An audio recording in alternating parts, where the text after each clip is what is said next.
Bueno, os voy a presentar a Pablo. Pablo Enríquez es fisioterapeuta, es compañero que viene de Santander. Él nos va a hablar un poquito sobre el coaching y cómo él trabaja con esta herramienta para motivar y para mejorar la calidad de sus pacientes y sobre todo también con deportistas, porque Pablo también trabaja en el área del deporte. Y nada, espero que os guste y que disfrutéis un poquito de su ponencia, ¿de acuerdo? Muchas gracias, Pablo, por haber venido desde Santander. Gracias. Y bienvenido. Muy buenas.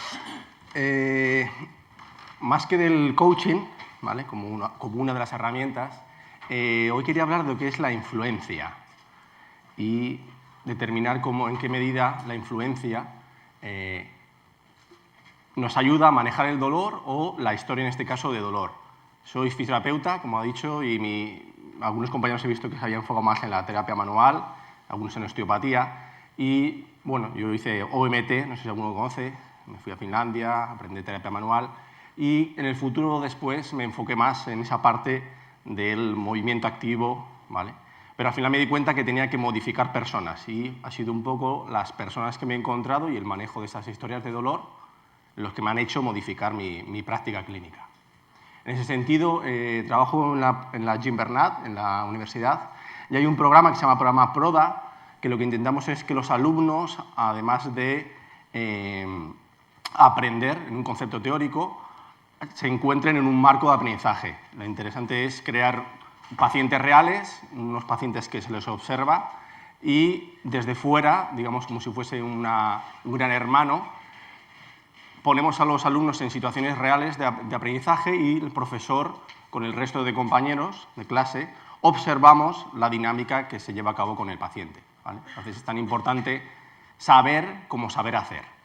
En ese sentido, yo creo que la pedagogía o el aprendizaje va en esas líneas.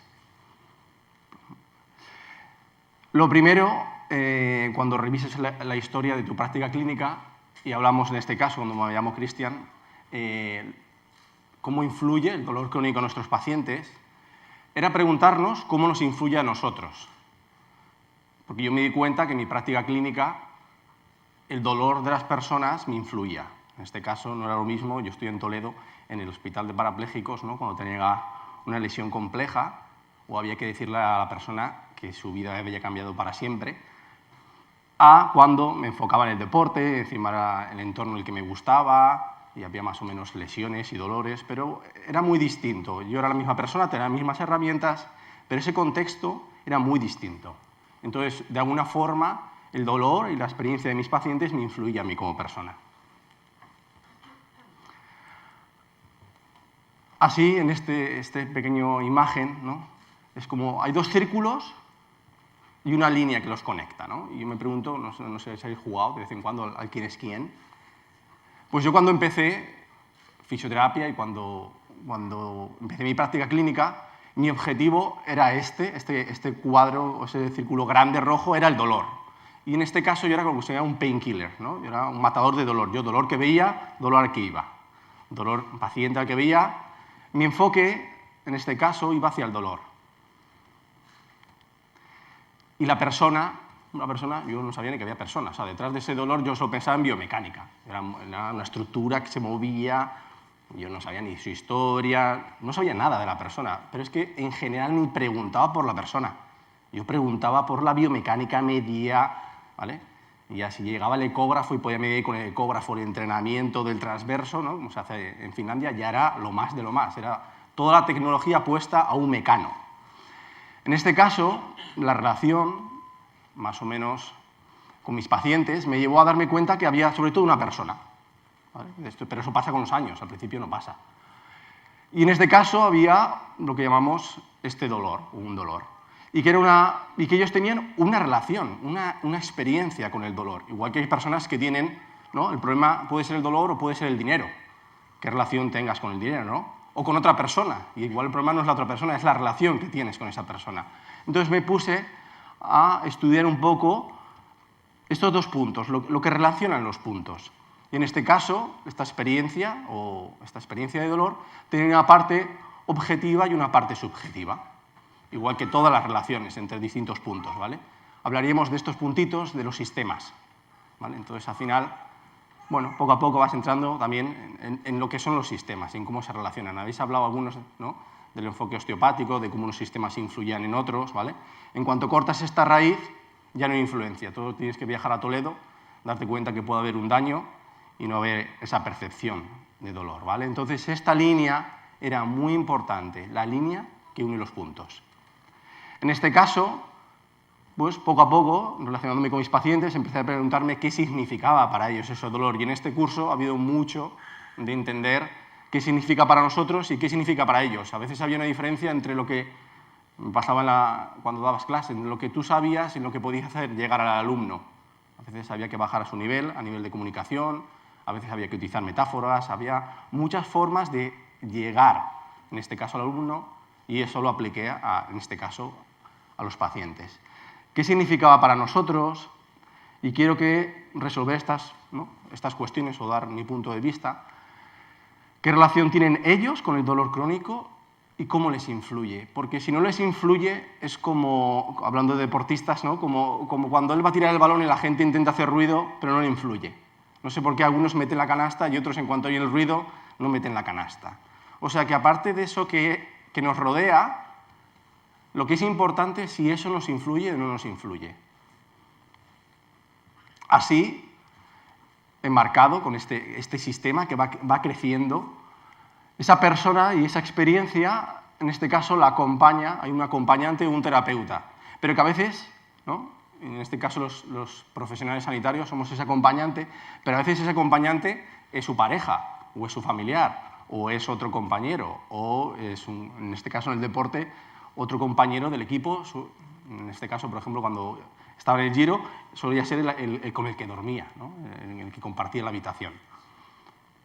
Nosotros, como sabemos que también había un sesgo, que he oído aquí algunos que hablabais antes el otro día del sesgo, les cambiamos habitación para que no duerman siempre con el mismo, ¿no?, y que uno se influya a otro. Intentamos que cuando hay un viaje de 21 días, no sé si os pasa, que cuando viajes con alguien 21 días puede pasar de todo, ¿no?, bueno o malo, pues también en estos viajes les cambiábamos. Y en este caso, cuando estudié la experiencia del dolor, y hay un abordaje, ha presentado coaching, ¿no?, pero puede ser desde el abordaje de la inteligencia emocional, que me parece súper interesante, o de las habilidades directivas. O sea, no sé si os gusta Juego de Tronos, si soy un poco friki, pero yo me he dado cuenta que también me gustaba el Risk, que me gustaba jugar con jueguecitos de pequeño, o sea, que la estrategia y el juego, ¿vale?, en este caso el juego, podía aplicarlo a mi razonamiento y a la forma de relacionarme con mis pacientes. En este caso, cuando sí que estudias algo o leéis algo de inteligencia emocional, hablas de que las emociones son adaptativas o no adaptativas. En general, si hablamos del dolor, si es negativo o si es desagradable. En este caso, sí que es una experiencia desagradable, como puede ser el miedo, como puede ser la tristeza, como puede ser para algunos la ira, pero ¿es adaptativa o no es adaptativa en ese momento? Y para mí, una de las claves, cuando trabajo con mis pacientes, es entender si ese dolor es adaptativo o no es adaptativo, si tiene un para qué o no tiene sentido en ese contexto.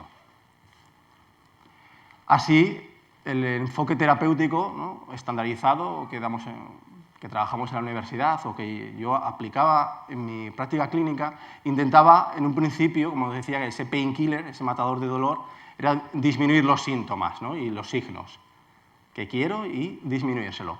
Pero en este caso, por la herramienta que utilizaba, igual que hablaba el otro día el compañero del osteópata, el trabajar, él hablaba del objetivo de la osteopatía, ¿no?, disminuir la disfunción.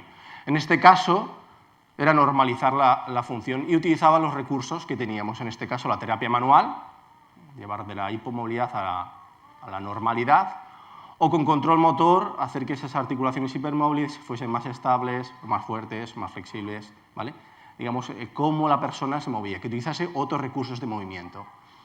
Y en este caso, cuando habéis hablado, o cuando han hablado también del dolor y de la percepción de si perdías el partido o si ganabas, cómo cambiaba, de para qué, ¿no?, el objetivo del paciente, para qué quería estar bien, porque influye de alguna forma. Habláis del experimento de Sherrington, ¿no?, de cuando le mordían, si le servía ese dolor para quedarse y que le comiese el león, o si no tener dolor en ese momento le permitía irse a otro sitio, ¿no?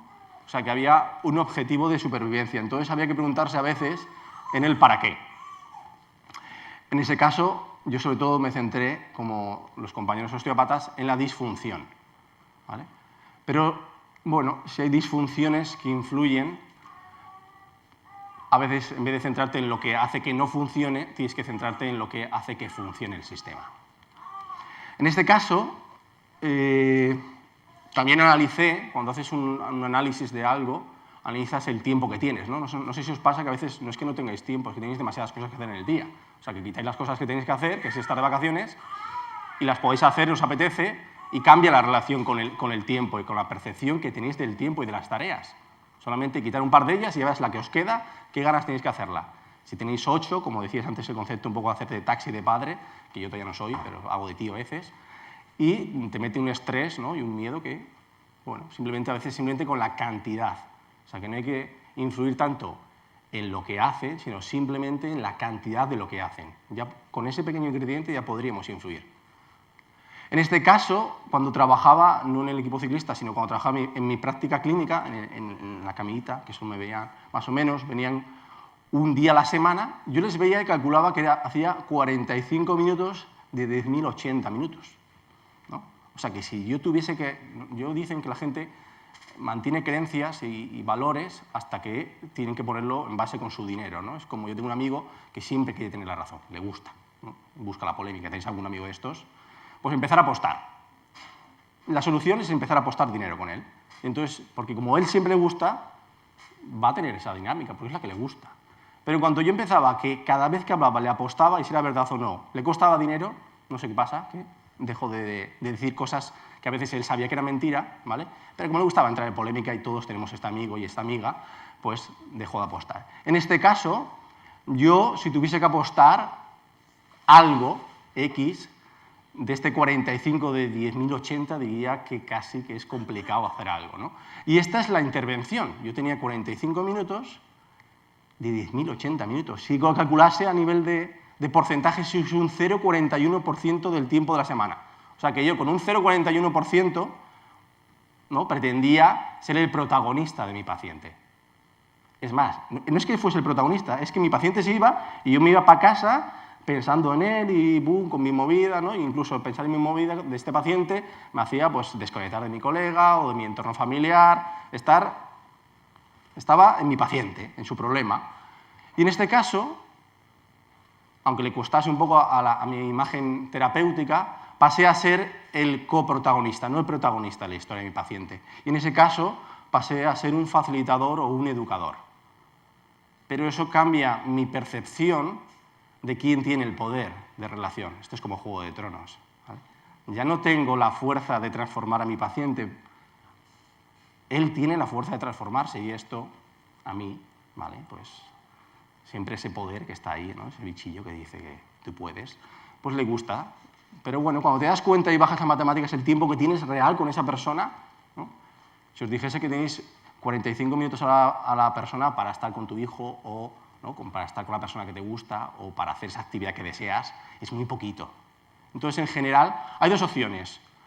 O eres muy bueno en lo otro, o eres muy bueno en estos 45 minutos para tener cierta influencia. Si no, te vas a creer que influyes, pero no influyes. Es como decíais el otro día, el dolor, el dolor, es por lo que hago, es por el placebo. Pues si no eres bueno, muy bueno en 45 minutos, o eres un poco bueno, porque puedes ser un poco bueno en esto, que es modificar esto, ¿vale? Porque si modificas un poco aquí, esto es como quitar dinero a los que más tienen, ¿no?, o a los que menos tienen, ¿no? Si quitas un poquito de dinero a los que más tienen, pues el sistema económico se equilibra. Pues en este caso, si eres un poquito más bueno en estos minutos que no está contigo el paciente, de alguna forma lo vas a influir. Y en ese caso, esta parte también se puede entrenar, porque como fisios o como terapeutas sanitarios nos hemos enfocado en estos 45 minutos, en la herramienta perfecta, en el ejercicio perfecto, que dije antes de ese ejercicio adaptado, personalizado para cada paciente. Puedes llegar hasta evaluar con el ecógrafo si es la transversa cuando se mueve, ¿no?, de L4 o L5 y saber si tiene un buen control, si es el timing, un problema de timing, ahí ya te metes ahí, ¿vale? Vas a lo micro, pero hay también otras formas. Y yo os invito a que hagáis unas o que hagáis otras, ¿vale?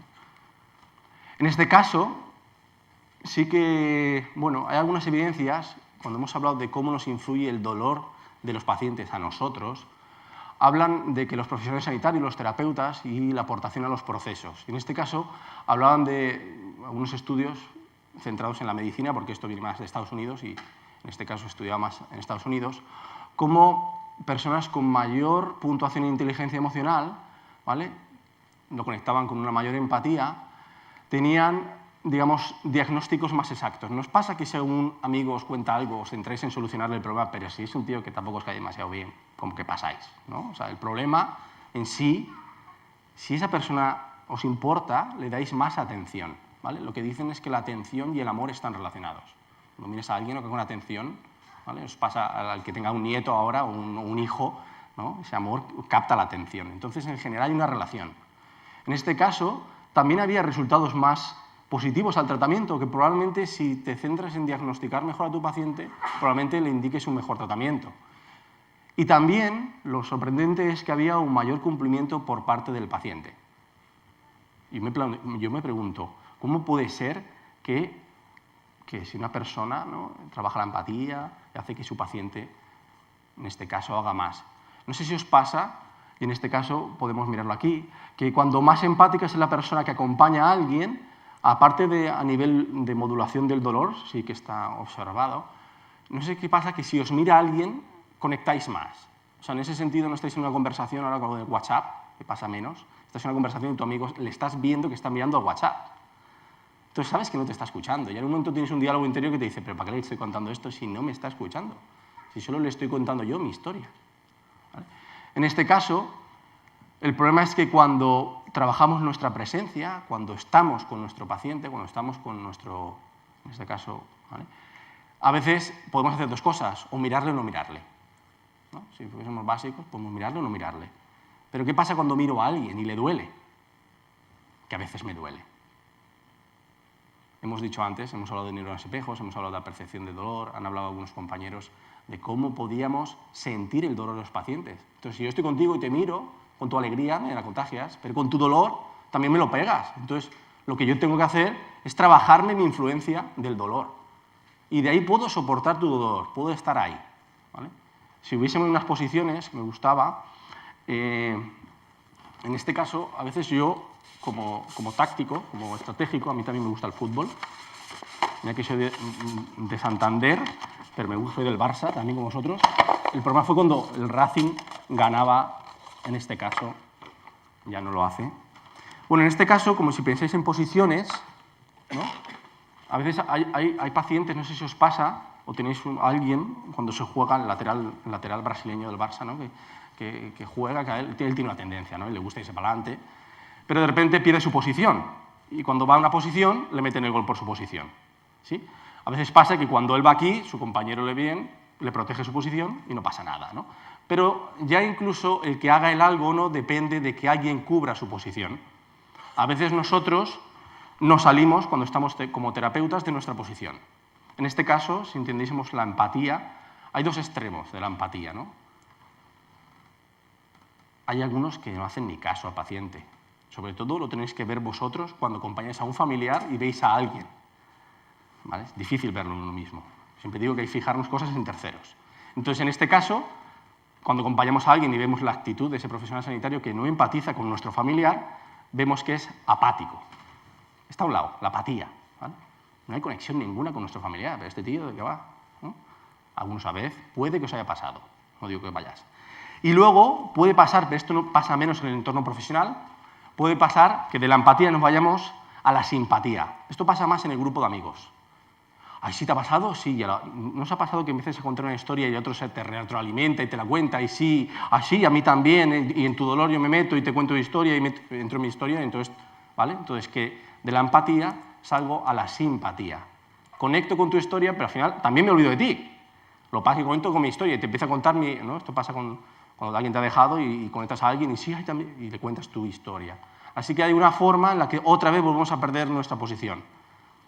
Por hipoconexión o por hiperconexión, ¿vale? Es otra vez este equilibrio entre hipo e hiper. Y en este caso lo interesante es no perder la posición. Para mí la base, me vuelvo ahí, sería el juego terapéutico o el enfoque terapéutico biopsicosocial. La OMS, y aquí muchos han hablado de la OMS, habló ya en el 67, pero desde que se dice hasta que se hace, hasta que transforma la práctica clínica de los profesionales, primero tendríamos que tener un abordaje o multidisciplinar, o sea que cada uno trabajamos en equipo y hace una parte, o profesionales que más o menos tienen herramientas para todas.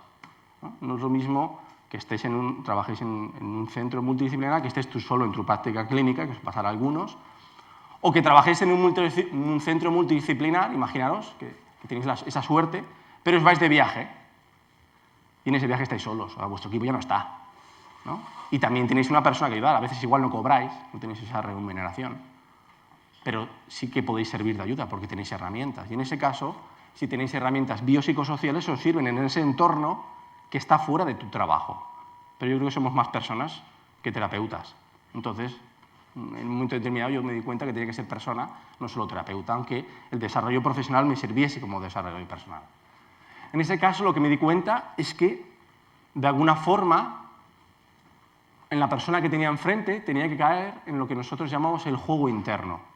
Se dice que en el deporte hay dos juegos. El juego externo, que es como juega la persona, y el juego interno. Me pasaba también con mis alumnos. Mis alumnos a veces sabían muchísimo, pero llegaba el examen práctico y suspendían. Y yo decía, ¿pero qué pasa? Si sabes. ¿Vale? Lo que pasa es que hay una tensión que hace que no juegues bien. En este caso, las cartas, el dado, ¿no? Pues este juego interno tiene que ver bastante con la comunicación. ¿Os ha pasado alguna vez que estáis ahí, ¿no? Queremos cambiar hábitos? Ayer hablaba Begoña de hábitos alimenticios, ¿no? Puedes tener la mejor manzana del mundo, pero como esta persona elija esto, ¿vale? No va a funcionar.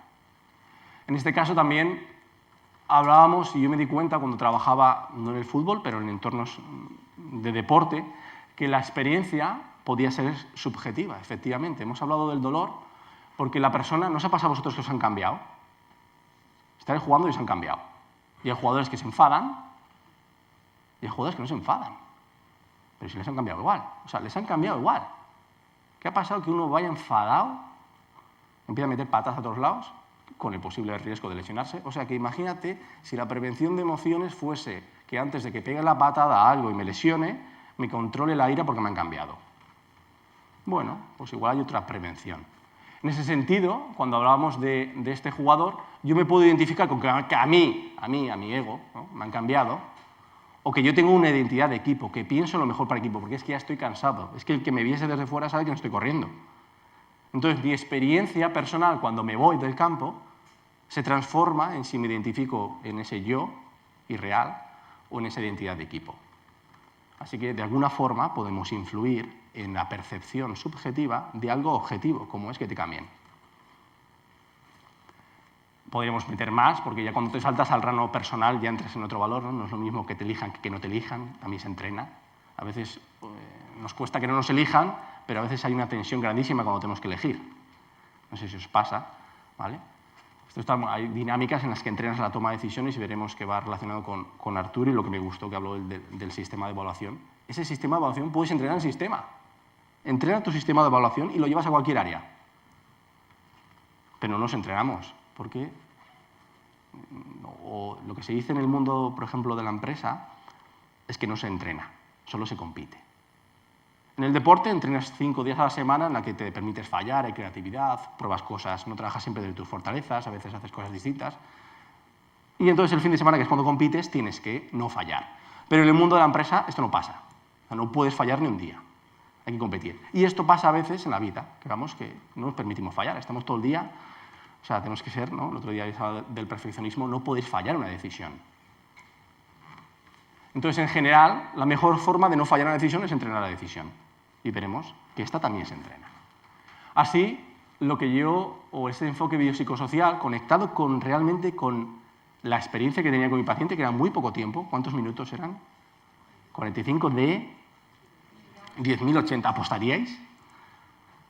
Si compraseis un boleto, en Navidad sí pasa, porque como compra todo el mundo, pues imaginad que nos pilla, ¿no? Ese es el problema. Mira, si es influencia, que compráis el día que compra todo el mundo. Porque hay influencia. Ese día que compran todos los de tu trabajo, tú compras. Pero otro día, igual no, con el mismo porcentaje. Así que imaginaos si a las personas nos influyen las personas. En este caso, lo que es importante es lo que hablamos, el juego interno. Llegar al juego interno de la persona, que es ese diálogo, ¿vale? Ese diálogo interior que existe entre la conciencia y la mente de la persona. Porque hay veces, y yo me di cuenta que mi paciente sí sabía lo que tenía que hacer. Sabía que tenía que comer, o sabía que tenía que hacer ejercicio, o sabía que tenía que hacer no ese deporte, ¿no? Ese día salir a entrenar. Pero había otro, ¿no? No sé, de las películas, ¿sabes? Que dice, venga, que si puedes, dale, ¿no? Había un diálogo interior, y él le escuchaba. Y escuchaba a esa persona, a esa vocecilla, llámale, me da igual como lo queréis llamar, ¿vale? Y iba a entrenar, y se lesionaba, ¿vale? O no iba hacia su objetivo. El problema es que a veces hay una tensión en ese diálogo que no hemos entrenado. Lo hemos visto en las películas, ¿vale? A veces más o menos.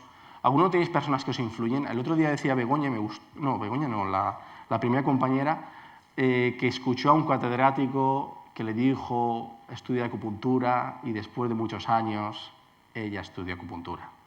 Si hubiese dicho a la vecina del cuarto estudia acupuntura porque me han quitado todo de pie, igual no estudia acupuntura. O sea, que lo importante no era que alguien te diga estudia acupuntura, es qué influencia das tú a esa persona que te dice que hagas eso. En ese sentido, esto se puede entrenar. Luego veremos si nos da tiempo, no sé cómo iré de tiempo. Al final podemos hacer alguna práctica, porque yo a mis alumnos les digo que lo mejor no es saber, es saber hacer. Y si haces poco, es como el ejercicio. Mejor haz poco que plantéate la estrategia perfecta de voy a entrenar, no sé, pum. O la dieta perfecta, no, hoy la manzana, punto, lo primero. ¿Vale? Haz poquito, pero en ese camino. En ese sentido, conectando también con la creatividad, yo creo que, y enfocando en que la persona era lo importante, entrar en su juego interno, podía hacer muchas cosas. Como fisioterapeuta podía entrar, o terapeuta manual, desde esa movilización. Y cuando hacía terapia manual y le hacía sentirse mejor, cambiaba su forma de pensar. Y volvía a mi clínica. Y encima se los decía a otros. ¿Por qué? Porque había tocado el núcleo. También podía pasar que a alguien, ¿no?, le cambiase su forma de pensar. ¿No hay personas que tienen un dolor y hay otras personas que lo han tenido? Ah, sí, a mí también me pasó la lesión y le cuenta, y le cuenta, y le cuenta. O sea, que a esa persona, su vecino o su compañero de equipo, le cuenta la experiencia que él ha tenido. Y eso influye en lo que hace. Yo fui a tal terapeuta y me curé, pues va. O le cuenta que es imposible curarse, entonces le influye en cómo se siente. O sea, que de alguna forma hay acciones que influyen unas a otras. Y lo interesante es cuando tienes ciertas herramientas, y como profesionales hemos hablado de que cada uno tiene sus herramientas, cuando una herramienta no funciona, cámbiala. ¿No? Yo si veo a alguien en mi casa que viene a arreglarme algo y me aplica el martillo y no va al martillo, pues otra cosa, ¿no? Otra cosa. Cuantas más herramientas tengas en esa caja, más interesante. ¿Ya? Si cada uno es experto, si yo soy perfecto en destornilladores, si tú eres perfecto en martillos y tienes a todo el equipo en casa, perfecto. Pero no todo el mundo tiene los medios. Y esto pasaría cuando vas de voluntario a otras cosas, ¿no? A ayudar a otros países y te das cuenta que estás tú, no tienes todo. Entonces, en ese caso, esa capacidad de tener más creatividad en tu tratamiento te hace ver ese enfoque. Entonces, podemos influir en lo que hace o con lo que hacemos, podemos influir cómo lo hacemos sentir a esa persona, podemos incluso hacerle cambiar la forma de pensar dándole pedagogía, por ejemplo, o podemos influir en lo que se dice el paciente. Antes habéis hablado de la actitud, no es lo mismo que diálogo te dices tú para conseguir un objetivo que el diálogo contrario. Entonces también podríamos influenciar en lo que te dicen. ¿No os ha pasado que alguna vez habéis ido a un sitio de vacaciones y os han contado algo y ya vuestra percepción de ese sitio os ha apetecido más o os ha apetecido menos? Esa persona entra en vuestro juego, ¿vale? Y en este caso es bueno entrenarse en esto porque incluso esas personas, por ejemplo, el marketing, ¿vale?, intentan entrar. Pero ellos intentan entrar, el problema es si tú les dejas entrar. Como la puerta, ¿no? Tienes un pestillo para cerrar. Entonces, en ese caso, hay que intentar que no entren. En este caso, cuando Kriste me llamó para hablar de dolor crónico, me planteé si yo había tratado dolor crónico. Hemos hablado bastante los compañeros, mejor que yo, de las clasificaciones, los distintos dolores crónicos, qué era, qué significaba, ¿vale? Cómo esos paradigmas han ido cambiando. Y yo me planteé si un ciclista profesional tiene dolor crónico. ¿No? Porque les duele. Las patas les duelen, ¿no? Y es más, es mejor el que más casi aguanta el dolor. Así que imaginaros. Y si es crónico, y hablamos de dolor crónico como una temporalidad, ellos quieren que sea crónico, porque su carrera puede acabar, como pasaba en la escuela Qué Talento que trabajamos nosotros, ¿no? Que era como la base del Liberty Seguros. Su carrera se podía acabar, todo ese esfuerzo suyo, de sus padres, de llevarle los fines de semana, de comprar la primera bicicleta, del abuelo que le regalaba, ¿no? Ese casco, se podía acabar a los 18 o 23 años, es como la Masía, ¿no? Aquí pasará en el Barça. O podía ser crónico, este dolor podía llegar incluso a ser un ciclista profesional y ganarse la vida como ciclista profesional. Lo que sí que me encontré, o sí me he encontrado bastante, podemos hablar de alguna historia de dolor, es de miedo al dolor. Y esto sí que lo hemos trabajado a nivel de... El ciclista sobre todo sí que tiene lesiones por sobrecarga, pero las que tiene sobre todo son las traumáticas, son de caídas. En este caso, las bajadas o los sprints, ¿vale? A 70 km por hora o las bajadas cuando llueve. Hay grandes ciclistas que ese miedo influye en cómo bajan. Pero ya no es que ese miedo haga que bajen peor, es que ese miedo hace que se caigan. ¿Vale? Es lo que se dice, ¿no? A veces os pasa que cuanto más tensión ponéis a algo, peor. En control motor hablaríamos de la disfunción en la coordinación del movimiento, ¿vale? Nosotros como fisios le damos una explicación y otras personas le dan otra explicación. Si no, no me importa la explicación. Lo que me importa es que la persona lo gestione, porque entonces estaré enfocado en la persona, no en mi creencia que soporta el cambio en esa persona. Pero eso es otra vez autoimagen terapéutica. En este caso, el dolor es como un sistema de regulación, es como un trabajo en equipo. O sea, que alguna función, cuando hemos hablado del dolor crónico, hablamos de la disfuncionalidad, pero tiene una función, ¿no? Algunas veces hemos hablado de que el dolor, en este caso, es sano. Si hay estructuras que nos duelen o estructuras que no nos duelen, ¿vale? O sea, que el dolor estaría por aquí, pero tiene que a veces aparecer y a veces quitarse. Pero más si el dolor siempre está delante. Y yo, cuando me conocí a personas, es que el dolor lideraba su vida. Total. O sea, su vida, sus relaciones, ¿qué hacían? Es que siempre al dolor. O sea, ellos hablaban de dolor, experimentaban dolor. También me di cuenta que yo en parte también, ¿no? Porque yo había viajado para quitar dolor. Toledo, Zaragoza, Finlandia, Madrid, Inglaterra. Buscaba quitar el dolor y buscaba aprender. Pero al final buscaba siempre quitar dolor. En este caso, luego me di cuenta que es un sistema de regulación y que de alguna forma tiene que estar el dolor. No sé si conocéis, alguno utiliza la bici. A mí me encanta Barcelona por el tema de la bici y estas cosas, a ver si se va más a otras ciudades, ¿no? A mí me gusta la bicicleta como medio, como actividad física, ¿no? Si fueses al trabajo, hoy no he podido, o llovía, o no he querido. Más, yo soy de Cantabria y en Cantabria llueve mucho, ¿eh? A veces salimos hasta lloviendo. Aquí el agua os influye. Probablemente alguno haya hecho actividad física hoy o no en función de la lluvia. No pasa nada, tranquilos, relajaros, que a un cántabro también hoy no ha venido en bicicleta y ayer vino. Así que, ¿vale? Estamos entrenados, pero bueno. En este caso, lo interesante de los sistemas de regulación y en la bicicleta, cuando os movéis tenéis uno, es que a veces tenéis, no sé, los platos y los piñones, ¿sí? Y cuando os duelen las piernas, ¿qué hacéis? Subís piñón o bajáis plato, ¿no? Cambiáis algo. Pero hay personas que no cambian plato. Es más, les duelen y meten más plato, ¿no?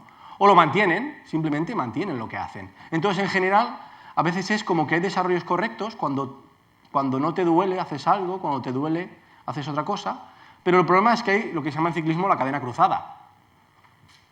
O sea, haces una cosa que te duele, ahora haces una cosa que no te duele, pero tú te empeñas en hacer lo que te duele. Es como lo de la comida. Hay cosas que sabes que te engordan y hay cosas que sabes que no te engordan. Pero tú quieres que no te engorde lo que engorda. Otra cadena cruzada. Pasa esto, sobre todo pensar en vuestros colegas, ¿no? A ellos les pasa. Yo a veces, para relajarnos, pienso en ese colega que siempre dice una cosa y hace la otra. ¿No tenéis de estos? Ya si tenéis una relación muy conectada con ellos, ya el sistema peta, ¿no? Pero si es un amigo más o menos que está por ahí, un colega que te dice una cosa y hace otra, vosotros lo veis. Sois muy buenos observando, estáis entrenados. Tenemos aquí el crítico constante, más como somos profesionales de la observación, del movimiento, de las acciones, de todo, sois buenísimos observadores. Buenísimos, o sea, es que a veces vais andando y veis el movimiento, veis cada uno con lo suyo. Estáis entrenados en observar. Entonces, ¿veis esto? ¿Vale? A nivel de algunos aspectos había la coherencia interna, la incoherencia, ¿vale? Pero en general, que la gente tiene lo que se llama una cadena cruzada, y si hablamos de que no haces lo que dices, ¿vale? Pero si a veces utilizamos también lenguaje metafórico o le hablamos a esa persona que se dé cuenta de lo que hace cuando observa a una tercera persona, le va a influir menos, va a despertar menos su miedo. Entonces, en este caso, lo que me di cuenta es que a veces tenía que trabajar con los objetivos del paciente. Y me di cuenta, dije, ¿yo trabajo por objetivos? ¿Yo vivo por objetivos? Me di cuenta que sí. O sea, llegar hoy aquí puntual era un objetivo. ¿Sí? Algunas veces, cuando era joven, salía de una discoteca y yo tenía claro el objetivo. ¿No? Lo que pasa es que a veces mi objetivo se iba, porque tenía otro objetivo. Y a veces el objetivo confluía. Joder, esto de confluir tiene una cosa, ¿vale? Pero a veces no. O sea que en general la gente, de alguna forma, consciente o inconsciente, siempre trabajamos por objetivos, porque las cosas son objetivos. Ir al baño es un objetivo, beber agua es un objetivo, tener sed, comer, alimentarnos, la supervivencia. Todos son objetivos, pero queda como muy, ¿no? Como muy materialista, que todo es un objetivo, hasta una persona es un objetivo. Lo interesante es que no sea, bueno, es qué objetivos te pones en tu vida. Y a veces tenemos que guiar a las personas en ese objetivo. O lo que ellos creen que es un objetivo, que se den cuenta que es una opción. O sea, entrenar ese día, ellos cuando quieren entrenar, no quieren entrenar. Ellos quieren ganar el sábado. O quieren llegar al Tour de Francia y hacerlo muy bien. Entonces, su objetivo, ellos confunden lo que es un objetivo con una opción. Porque hoy puedes entrenar, pero igual era mejor descansar. Entonces, a veces simplemente es darse cuenta que lo que ellos creen que es un objetivo es una opción. En este caso, cuando hablamos de recibir al paciente, cuando yo entreno a los alumnos, el otro día se hablaba de que lo único real era la historia que te contaba el paciente. Bueno, la historia del paciente, que la solemos recibir a través de la anamnesis, pero estoy con el compañero que el día a día le vas hablando a la persona y te va contando cosas, y a poder ser, mejor habla de lo que está en relación al objetivo, que es curarle, que no de otras cosas que no están, ¿no? No es lo mismo aprovechar el tiempo, esos 45 minutos, para hablar de algo, que ese peluquero que siempre está cortando el pelo hablando de otras cosas, ¿no? Y que está como con la atención dispersa. En este caso habría que preguntar, y lo que yo me di cuenta es que la mente del paciente nos cuenta etapas de su historia de dolor, ¿vale? Algunas líneas, en este caso estas líneas doradas, que es lo que llamamos su mapa, pero no nos cuenta la historia entera. Es más, nos suele contar la parte que retroalimenta su historia. O sea, sé que yo tengo que encontrar lo que llamamos boyas o huecos en esa historia, detalles en los que yo puedo preguntar. Porque en general es difícil, y os pasará, tenéis amigos que os cuentan algo, ¿sí? Sois buenísimos en los amigos, entonces aplicad lo que habéis entrenado, porque es lo que ya tenéis en contextos profesionales. Tenéis amigos que os cuentan historias, pero ya sabéis su patrón, ya sabéis que os cuenta una parte, pero otra parte no os la cuenta, ¿sí? Y a veces le preguntáis por esa parte que nos cuenta y a veces no, ¿sí? O a veces de forma muy agresiva o a veces de forma pasiva, no entráis. Pero esto pasa con los pacientes. A veces nuestros pacientes hay líneas que no nos cuentan, pero nos dan, de alguna forma, cuando os entrenáis en observar, lo veis. Otra cosa es que preguntéis o no preguntéis. Y esta historia que se cuenta al paciente también retroalimenta su percepción del dolor, la influencia, ¿vale? Entonces, de alguna forma, podemos entrenarnos en esa anamnesis.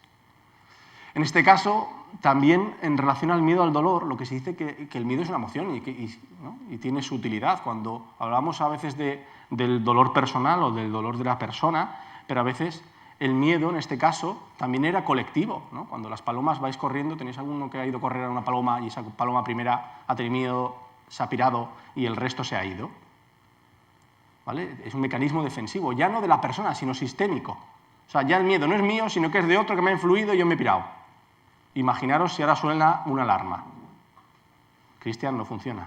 No hayamos hecho esto, ¿vale? Pero imaginaos que hubiese sonado la alarma de incendios ahora mismo alguno habría tenido la tentación, la tendencia a pirarse. Y eso habría creado una influencia en el sistema. Claro, porque si suena pero nadie se va, pero si suena y hay uno que se va, empieza a entrar vuestro juego interior. ¿Me piro o no me piro? ¿Es una alarma? ¿Es un juego? ¿Qué pasa aquí? En este caso, el dolor, cuando trabajábamos con el paciente, lo interesante era saber si era una amenaza o una oportunidad. Decíamos que igual para su síntoma es una amenaza, pero igual tiene que ese dolor esconde esa capacidad, eso que no tiene que hacer. ¿No? Si me duele el estómago cuando como ciertos alimentos y otros no, el asco o a ciertas... Pues si el dolor de alguna forma me indica el exceso de ejercicio o de deporte o la falta de... Tengo que verlo como... Pero en general tenemos que reconocer o tenemos que ver el paradigma. Lo que me di cuenta también es que no es lo que nosotros creemos sobre el dolor, sino que la gente en general piensa. O sea, nosotros hemos cambiado nuestra percepción del dolor porque hemos estudiado y nos hemos dedicado profesionalmente a ello durante muchísimos años. Pero tú a alguien le cuentas, hablas del dolor y no lo ve como una oportunidad, ni como algo bueno, ni como algo que transforma, ¿vale? Entonces, en general, la creencia generalizada no es esta aula, ni probablemente las personas con las que os relacionáis profesional y socialmente, que están relacionadas, que saben que sois profesionales sanitarios, que hablan desde ese enfoque, ¿vale?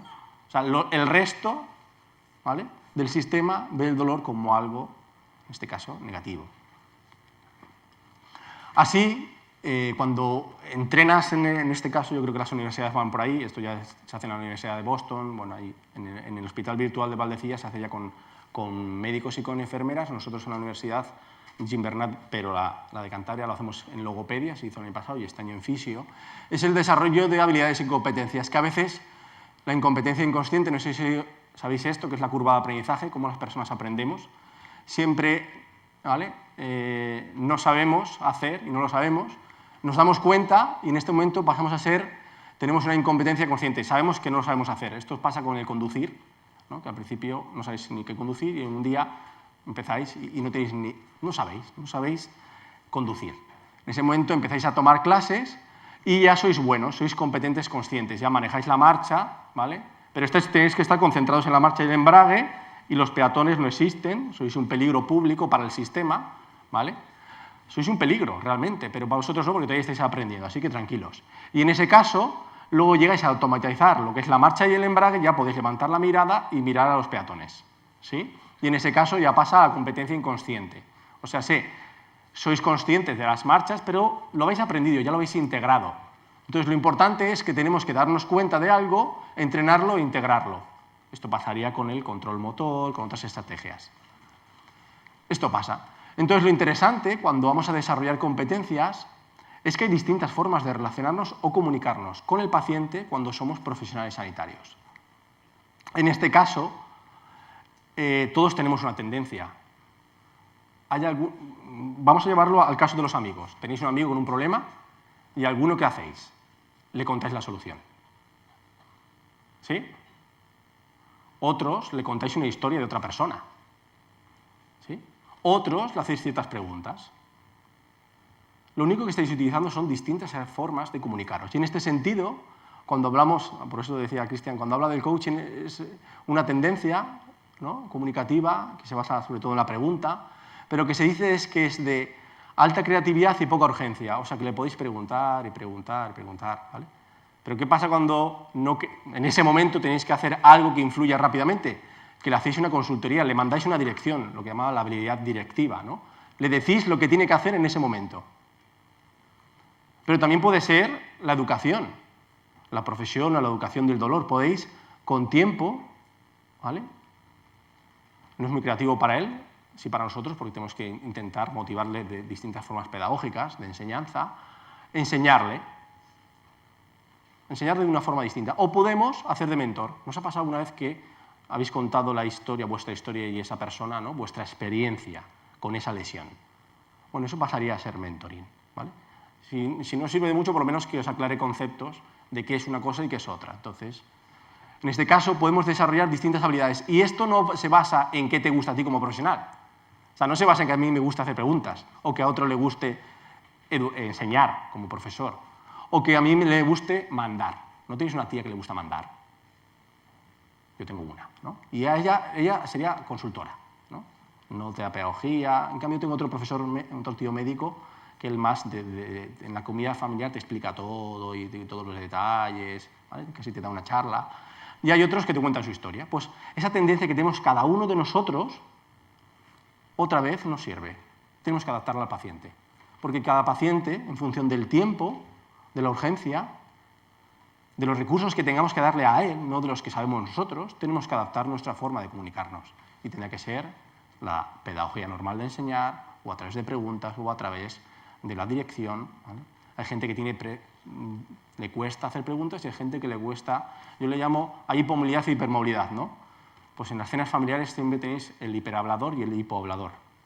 Lo que más genera tensión en ese sistema es cuando haces que el que habla mucho en tu familia se calle y tú preguntas al que no habla. Y encima cuando lo haces como observador y te gusta crear la tensión en el sistema, ¿vale? Para que el sistema aprenda, todavía más. ¿Sí? O sea que si tenéis una tía que habla mucho y otro que habla poco, haz la pregunta al que no habla de lo que la otra no sabe. ¿Vale? Así es la forma de facilitarlo. Yo lo digo para las cenas familiares, que en las que estéis un poco incómodos, ya por lo menos os lleváis esto. En este caso, muy de tiempo, yo creo que voy bien, más o menos, 10 minutos. En este caso, hay otro concepto que me encanta, que va con el deporte de élite, que es el estado de flujo, pero también me encanta porque se ha estudiado que se desarrolla en el trabajo y había como pacientes con los que conectaba haciendo terapia manual o haciendo preguntas o dando charlas, que conectaba, que entraba ahí y el tiempo volaba. En este caso, estudiado, lo que se habla de la experiencia del flujo es esa experiencia en la que el reto que tienes, ¿no? Y la habilidad más o menos están cerca.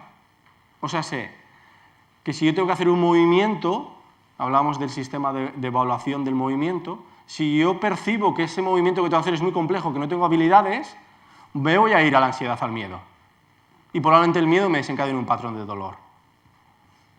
Pero en cambio, si esa misma actividad yo la percibo con que estoy cerca de ella, que tengo una habilidad, yo o alguien de mi sistema, como esto, porque tenemos pacientes a los que empiezan a andar, decía el compañero, solos, pero tú como fisio simplemente estás cerca, y al sistema lo que hace es que entre más en flujo, que camine, porque le has bajado ese miedo a caerse. Y simplemente como fisio, ¿no? Como abuelo, como tío, como padre, estás ahí cerquita y le haces entrar en el flujo. ¿Por qué? Porque igualas la percepción que tiene entre el reto y su habilidad. Porque ya no utilizas incluso tu habilidad, incluyes, o la habilidad del paciente de percibir el dolor, incluyes todo el sistema. ¿Vale? Hasta las barras paralelas entrarían sería otro puntito. ¿Vale? Y que tú estés cerca estaría aquí. Y que alguien la anime, ¿vale? Hay muchas cosas que son sistemas. Así que hay que pasar de una percepción individualizada a una percepción, puede ser en algunos casos, sistémica. En este caso, este estado de flujo es un equilibrio constante y es de cambio. Por dos cosas, por nuestro aprendizaje y por los entornos o que afrontamos, o sea, que elegimos, o por los que vienen. La gente, yo no sé, pero cuando hablamos de las experiencias que tenemos, a veces el ciclista más o menos se sabe la etapa, pero a veces no. A veces los problemas que te encuentras o las dificultades de tu camino, o sea, en la carretera, en el coche que te viene por aquí, ¿no? O caminando, en el trabajo, a veces los pones tú, pero a veces te vienen, porque los problemas vienen, ¿no? ¿Tenéis amigos que los escogen? Hay amigos que siempre escogen los problemas, ¿no? Siempre te encuentran. Pero hay gente que te vienen, a veces más o menos. Entonces, en general, lo que hay que tener es que este equilibrio de flujo es constante cambio. Por eso, los ejercicios incluso hay que adaptarlos. La adhesión al tratamiento era importante la adaptación, porque ¿os acordáis de la máquina de Tetris? ¿Os acordáis de jugar a ella? ¿Qué pasaba cuando las fichas ya lo dominabais? ¿Qué pasa? ¿Has visto una cara que ha puesto así como... ¿Qué pasaba? ¿Os aburríais, sí o no? Entonces bajabais al flujo, os relajabais demasiado. Pero ¿qué pasaba cuando esa misma pieza empezaba a bajar un poquitín más rápido? ¿Vale? Que subía otra vez el tono y os llevaba a ese punto óptimo de juego. Pero ¿qué pasaba cuando esa pieza que bajaba muy rápidamente empezaba a bajar, pero rapidísima, y encima de rápido otras? ¿Qué pasaba? ¡bum!, tensión y mala experiencia, y perdíais, ¿vale? Imaginaros que entrenásemos en el juego, y yo estoy con ello en el deporte, y la gamificación y el juego, que el juego, lo que se dice, por ejemplo, en el mundo empresarial, yo cuando trabajaba como paciente a muchos empresarios me decían que les encantaba jugar al golf antes con los que iban a negociar. ¿Y eso? Pues para pasártelo bien, para relajarte. No, porque el juego me permitía observar cómo era esa persona, cómo se relacionaba con el fallo, cómo pegaba, cómo está, ¿vale? O sea que, de alguna forma, ellos observaban cómo a través del juego jugaba esa persona, porque no se esconde. Lo que se dice es que las personas, se suele decir que juegan como son. A mí me gusta jugar a todo y ganar a todo. O sea, yo juego al dado y me motivo, no es como la actitud. Y hay gente que, yo juego al Risk y le pongo ganas, pero al Risk, ¿vale? Luego igual, y me puedo enfadar hasta con mi amigo, ¿vale? Y juego a otra cosa con mi sobrino, allá con mi sobrino a veces, yo creo que todavía no he llegado, me estoy entrenando, cuando llegue a ser mayor me tendré que dejar ganar, ¿no? Pero me va a costar, o sea, mi tendencia no es dejarme ganar. Mi tendencia sería hasta ganar a mi sobrino. Entonces, en general, esto se entrena. Y en el juego entrenamos dinámicas que luego nos sirven. O sea, en el colegio yo me acuerdo que iba al cole y iba a jugar. Y luego de profesor o de profesional solo trabajaba y dejaba de jugar. Encontrar contextos de juego me hacían entrenar competencias. ¿Sí? Yo a veces, no sé si no vas a jugar hoy aquí con tantos tacos, porque puede que os lesionéis más. ¿Habéis jugado, no sé cómo se llama aquí, el pescar? ¿Os acordáis del juego de pescar, de pillar, ir corriendo detrás de alguien y pillarle y que se la queda y lleva otro? ¿Sí? El pilla-pilla. En Cantabria es pescar, en pilla-pilla, ¿no? Bueno, en general, yo me di cuenta que cuando jugaba a pescar y corría delante de alguien, tenía tensión. Y si el objetivo se acercaba, tenía más tensión. Entonces yo me alejaba. Y cuando me alejaba, me aburría, porque me escondía demasiado. Y en cambio tenía que acercarme al peligro. O sea, me puedo quedar lejos del peligro, pero me acercaba. Entonces, en este caso, buscaba ese flujo, ese juego, ese equilibrio con la tensión. Y en este caso, creo que con el dolor, con el movimiento, con muchísimas cosas, podemos volver a trabajar ese flujo. Bueno, la idea es que podemos entrenar, Howard Gardner, ahí no voy a extenderme, el desarrollo de las inteligencias múltiples, y habla de la intrapersonal, la que nos ayuda a trabajar nuestra imagen personal y a autorregularnos, y el juego sirve muchísimo. Podéis entrenaros en el juego o en otros contextos, como puede ser el deporte, para luego regularos con vuestros pacientes. Porque hay pacientes que nos desregulan, ¿sí o no? Por arriba o por abajo. Nos ponen demasiada tensión, desconectas y te vas a pensar en el plan del sábado. Y en este caso, también la interpersonal, que nos permite empatizar, interpretar el estado de la persona o influir. Porque hemos dicho que las personas nos influyen o no nos influyen. Es como el dolor, como el partido, como el resultado. En este caso podemos entrenar la influencia. Lo interesante de todo es que lo que se dice es que no te enfoques en lo que no puedes hacer. La diferencia entre ocuparte y preocuparte, ¿no? Entonces, entrena. Lo que puedes hacer, entrénalo. Entrena en cómo preguntas, entrena en cómo escuchas o entrena en cómo potencias, porque al final que coma la manzana, ¿no? Como decíamos Begoña, o que coma una suplementación, ahí estás potenciando una cosa respecto a otra. El ejercicio físico es una respecto a otra. El entender o estudiar el dolor, tú le puedes dar la clase o que él luego se vaya a casa y estudie del dolor. De alguna forma estás potenciando ese hábito de ese paciente. Esos son, ¿no?, ese pequeño porcentaje de entrenar esos 10, 1080 minutos a la semana. Y de alguna forma lo que se dice es que el desempeño, hay una fórmula que utilizamos, es que el desempeño es igual al potencial menos las interferencias. O sea, sé que quitarle el dolor al paciente depende de su potencial para quitárselo, si es real, si no es real, menos las interferencias que tiene. Hay gente que trabaja más sobre la P, sobre el potencial. Tenéis colegas, ¿no?, que os motivan, que ¿sí? Yo le llamo, a mis alumnos le hablo del concepto Pep Guardiola, ¿no? Pep es más de por aquí. Y luego está trabajar las interferencias, otro tipo de comunicación, un poquitín más mouriniano, le podríamos decir, ¿no? Pero es otra forma. Y incluso hay mucha gente que le trabajan sus interferencias, pero como mejora el desempeño, que es lo que quieren, están contentos con ese entrenador. O con ese amigo. Tenéis un amigo que siempre os da caña y siempre os hace la pregunta que no queréis escuchar, ¿vale? Y hay personas que, en cambio, cuando se relacionan con vosotros, os trabajan sobre la P. Cualquiera de las dos es una habilidad, es una tendencia. Tendréis una tendencia natural, lo que habrá que entrenar es cuando vuestro paciente no funciona, tenéis la amenaza, o en este caso la oportunidad, de cambiar e intentar atender la otra tendencia. Eso es lo más complicado, ver en nuestros pacientes personas que nos llevan, nos sacan de nuestras tendencias, de nuestros hábitos también, incluso de cómo nos comunicamos. Y dejaremos, porque el compañero siguiente hablará de ciertas cosas, pero podemos entrenarnos a preguntar cómo clarificamos los objetivos, podemos hacerles cambiar de perspectiva, podemos cambiar el enfoque, no es lo mismo ese dedo pequeño que ese dedo grande, siempre nos estamos comparando, ¿no? Le decíamos ese dolor. Podemos preguntar o entrenarnos en la escucha. Yo a veces pongo a dos personas sentadas, a dos alumnos, y tienen que oír las dos historias, y luego te tienen que contar las dos historias, ¿vale? Es una forma de escuchar a los dos. ¿Os pasa que tenéis a la amiga por aquí y al otro, y a veces estáis escuchando los dos? Pero ¿qué pasa? Que a veces hay uno que conecta con vuestra historia, que os cuenta algo que os gusta, y os vais, y al otro lo dejáis de escuchar. ¿Sí? Pues esto también se entrena. En este caso, también puedes entrenar lo que se llama la responsabilidad. Y la responsabilidad no es lo que tienes que hacer, es la habilidad de cambiar nuestra respuesta. Esto estaría conectado con la actitud. O sea, no es lo que tienes que hacer, que es la obligación, sino es la habilidad de cambiar tu respuesta, porque es distinto. Hay personas, ¿vale?, que en las mismas circunstancias responden de forma distinta. Y en este caso, el aumentar el foco de atención. Yo tenía pacientes con dolor y cuando les quitabas un dolor, o te hablaban del siguiente o venían con muchísimos dolores, pero solo te contaban, su mente solo me hablaba de lo que le seguía doliendo. Y yo tenía que cambiar el foco y decirle, ¿y esto que has recuperado? En su historia no hablaban de ello. Y como no hablaban de ello, no pensaban en ello.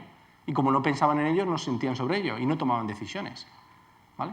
Es como los medios de comunicación, cuentan una parte de la historia, ¿vale? Entonces mi foco simplemente era hacer que la persona se diese cuenta que él retroalimentaba en su comunicación una parte de ese dolor, porque no hablaba de lo que había hecho, de lo que había mejorado.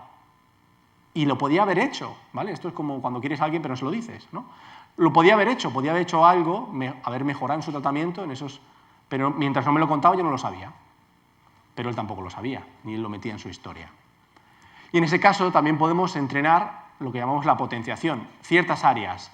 Podemos disminuir las interferencias, quitando creencias limitadoras, o contextos, porque hemos dicho que antes, el otro día habéis hablado de los espacios, que hay contextos. Y en este caso, no sé qué pasa, que cuando quedas con cierta gente haces ciertos hábitos y cuando quedas con otra gente tienes ciertos hábitos. ¿Nos ha pasado? ¿No? Un profesional que habla de la alimentación viene en un contexto y igual no puede comer lo mismo que en su casa. O tenéis amigos que salen de fiesta o que hacen deporte, ¿no? Eso lo podéis ver fuera. Entonces, a veces lo que yo conseguía era cambiar eso que iba a hacer mi paciente preguntándole con quién iba a hacer la actividad física. Porque si él llamaba a esa persona, ¿no se ha pasado alguna vez? Imaginaros que hoy es en Barcelona llueve y que es sábado, ¿no? Y que hoy tomáis la decisión de si vais a salir de fiesta o no. ¿Qué diríais? Con lluvia, apetece, más o menos, es más improbable, ¿no? Un cántabro, aunque haga chuzos de punta, salimos, porque si no, ¿vale? En cambio, si el martes habéis quedado con alguien para hoy, ¿qué pasa? Habéis quedado a las 9 en tal sitio para una cena. Hoy está lloviendo igual y hoy es sábado igual, pero ayer, el martes, quedasteis, ¿vale? Habéis quedado con alguien, os habéis comprometido con alguien. Pues a veces, cuando yo preguntaba en contextos desfavorables en el futuro a con quién iba a hacer la actividad, obligaba a esa persona a comprometerse.